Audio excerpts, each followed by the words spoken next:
నరేంద్ర మోడీ వెళ్ళిపోవాలిగా బేసిక్గా. అది ఎంత మనకి ఎట్లా అయి ఉంటుందంటే, నరేంద్ర మోడీ నోట్ల రద్దు చేసేదాకా ఎవరికి తెలియదు.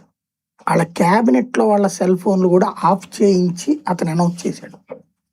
ఆపరేషన్ సింధూర్ ఎవరికి తెలియదు, సర్జికల్ స్ట్రైక్స్ 1 ఎవరికి తెలియదు, 2 ఎవరికి తెలియదు. Print media, electronic media, digital media, ఇట్లాగా యూట్యూబ్లు ఏది పడితే అన్ని మీడియా ఉన్న రోజుల్లో, ప్రతిదీ లీక్ అయ్యే రోజుల్లో, లీకులకి అలవాటైన దేశంలో, ఈవెన్ ఇప్పుడు నీట్ పేపర్ లీక్ అయింది కానీ వెంటనే పట్టుకున్నారు. అంటే మోడీ ఎంత జాగ్రత్త చేస్తాడు అనడానికి అతని నిర్ణయాలు. ఈవెన్ ఇదివరకటి రోజుల్లో బడ్జెట్లో త్వరలో ఇది జరగబోతోంది అని చెప్పేసి దానికి అనుగుణంగా కొనుగోళ్ళు అమ్మకాలు జరిగాయి. నా బాగా గుర్తు. బడ్జెట్ వచ్చే ప్రతిసారి ఏ వస్తువులు మాకు తెలిసిన చాలా షాపుల వాళ్ళు ముందే వాళ్ళకి ఇన్ఫర్మేషన్ వచ్చేసి అవి కొనుక్కొచ్చుకుని పెట్టుకునే వాళ్ళు, రేట్లు పెరగబోయాయి. అలాంటివన్నీ చూసిన వాళ్ళు ప్రతి బడ్జెట్ లీకేజ్ ఉండేది.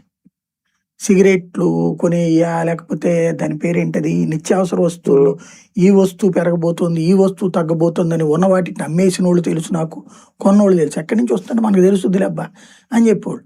అంత రొటీన్ లీక్ నడిచిన రోజుల నుంచి ఇతను ఏం చేస్తారో ఎవరికి తెలియదు.